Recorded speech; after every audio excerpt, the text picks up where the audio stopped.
Hi, I'm Amdi Zankir Khan and you are watching MHK Full Concept. In this video, we are going to discuss Long Walk to Freedom, written by Nelson Mandela, and it has been taken from his autobiography. हाय, मैं मोहम्मद हसन गिर खान और आप देख रहे हैं MHK full concept. इस video में हम डिस्कस करेंगे नेल्सन मंडेला, जो कि साउथ अफ्रीका के फर्स्ट ब्लैक प्रेसिडेंट थे, पहले काले राष्ट्रपति थे साउथ अफ्रीका के, और क्लास 10th के chapter 2 long walk to freedom, जो कि नेल्सन रोलिहला मंडेला उनका फुल नेम है, इस पर हम डिस्कस करेंगे। चलिए हम बात करते हैं कि इन्होंने इसमें क्या क्या कहा है। नेल्सन मंडेला बेसिकली, मैं थोड़ा सा बीबीसी न्यूज चैनल जो 10th of May 1994 को उनका एक कटिंग छपा था, उसका मैं थोड़ा सा बताना चाहूँगा। बीबीसी लिखते हैं कि 10th मई को पूरा बिल्डिंग, पूरा साउथ अफ्रीका बिल्कुल गूंज रहा था, जय जयकार मच रहा था, और वहाँ जो है जितने भी लोग वहाँ रह रहे थे सब लोग काफी खुशी मना रहे थे। क्यों? चूंकि 252 सीट्स अफ्रीकन नेशनल कांग्रेस ने जीत दर्ज किया था आउट ऑफ 400 में से 252 सीटों पर जीत दर्ज हुई थी ANC की, means African national Congress party की, और उनके जो प्रेसिडेंट थे वो थे नेल्सन मंडेला, और first black president of south Africa बनने का उनको मौका मिला। और ऐसा ही नहीं, उन्होंने ये बिल्कुल इजी वे में नहीं हुआ, काफी इसके पीछे रीजन था, काफी इन्होंने स्ट्रगल किया और खुद भी स्ट्रगल किया, और पूरे पब्लिक को, पूरे साउथ अफ्रीका को उससे बेनिफिट दिलवाया। चलिए हम बात करते हैं ये क्या करते हैं। ये कह रहे हैं अपना जो एक स्टार्टिंग है इनका, तो उसमें वो बता रहे हैं कि 10th में down bright and clear. Okay, ये क्या कर रहे हैं कि 10 मई 10th में 1994 की बात कर रहे हैं।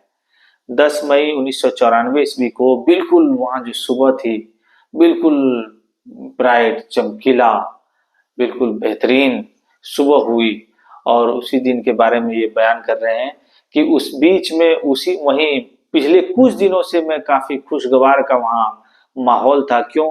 क्योंकि बहुत सारे डिग्निटरीज, लीडर्स, वर्ल्ड लीडर्स आ रहे थे और मुझे कांग्रेचुलेट कर रहे थे, मुझे बधाई दे रहे थे कि भाई फर्स्ट ब्लैक प्रेसिडेंट बनने पर आपको बधाई। काफी लीडर्स भी वहां गए हुए थे और बहुत सारे डिग्निटरीज भी वहां पहुंचे हुए थे, सम्मानित गणमान्य लोग भी पहुंचे हुए थे।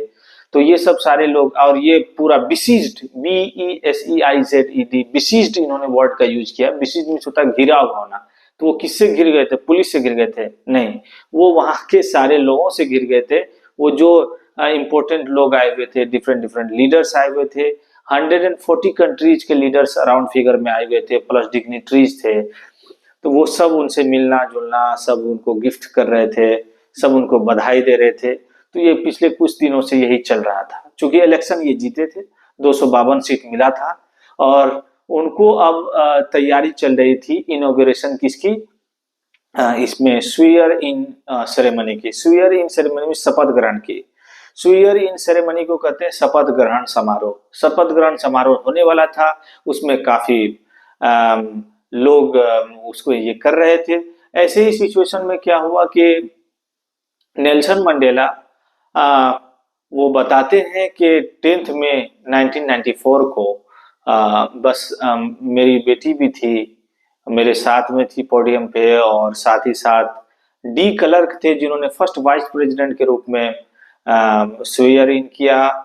उसके बाद थैबो एम्बेकी थे, उन्होंने सेकेंड वाइस प्रेसिडेंट के रूप में वहाँ स्वेयर इन किया। फिर उसके बाद वो अपना लेक्चर, वो अपना स्पीच स्टार्ट करते हैं। और सबसे अच्छी बात मुझे इसमें ये लगी कि ये हमेशा रेनबो गैदरिंग वर्ड का इन्होंने यूज किया है। रेनबो गैदरिंग वर्ड का, रेनबो गैदरिंग जो वर्ड है, फ्रेज का यूज इन्होंने किया है। ये इसलिए किया है कि अब साउथ अफ्रीका किसी पार्टिकुलर सुप्रीमेसी की नहीं होगी, किसी की सुप्रीमेसी यहाँ नहीं होगी, सब बराबर होंगे, किसी की नहीं चलेगी। यहाँ चलेगी तो सारे लोगों की चलेगी, सारे जनता की चलेगी, सारी पब्लिक की चलेगी, किसी व्हाइट सुप्रीमेसी की नहीं होगी। पहले क्या होता था, गोरे लोगों का वहां कमाल होता था, गोरे लोगों को काफी वहां प्रिविलेज दिया जाता था। ये सब सारी चीजें जो है ये काफी दुखदाई थी। काले लोगों को काफी सताया जाता था। जो बस पे गोरे लोग जा रहे हैं उस बस का यूज करने के लिए इनको सीट नहीं दिया जाता था, क्योंकि सीट रिजर्व था सिर्फ गोरे लोगों के लिए। अब बताइए कितना खतरनाक वो माहौल रहा होगा।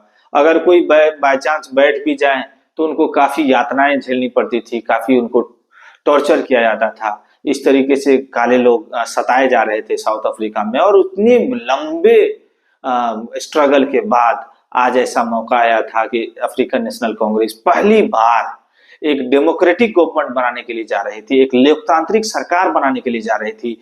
जाहिर सी बात है खुशी तो होगी ही, काफी लोग काफी खुश थे।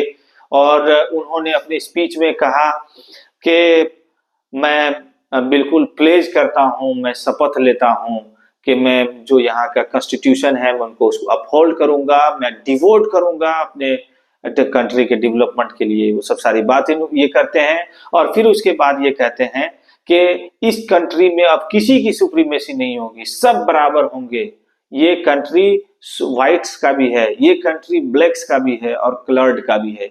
ये देश जो है ये देश गोरों का भी है, कालों का भी है और कलर्ड का भी है। एक बात मुझे यहाँ बहुत अच्छी लगती है उनकी, इन्होंने ये नहीं कहा कि अब व्हाइट्स लोग यहाँ से चले जाओ, हम लोगों पर तुमने काफी अत्याचार किया, ऐसा इन्होंने नहीं कहा।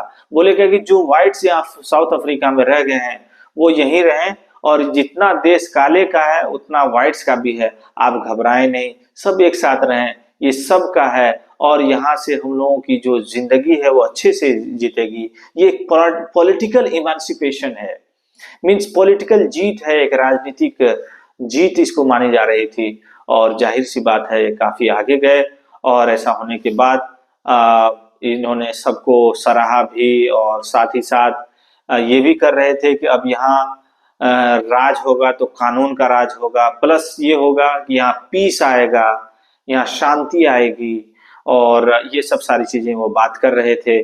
शांति आएगी और हिस्ट्री में ये लिखा जाएगा कि अब अफ्रीका के सॉइल पर, अफ्रीका की धरती पर कोई भी किसी भी तरीके के लोगों के साथ अत्याचार नहीं होगा, सब एक साथ रहेंगे, भाईचारगी के साथ रहेंगे।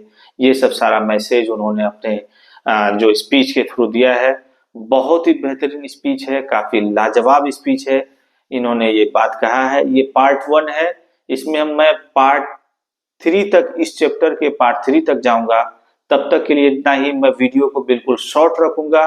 तब तक के लिए इतना ही, बाय बाय, थैंक यू। अगर आपको ये वीडियो पसंद आ रहा है आप इसको लाइक करें, सब्सक्राइब करें और प्रेस करें बेल आइकॉन को और अपने फ्रेंड्स से बिल्कुल शेयर करें, क्योंकि जब शेयर होगा तो जाहिर सी बात है जो नीडी पीपल है उनको पहुंचेगा।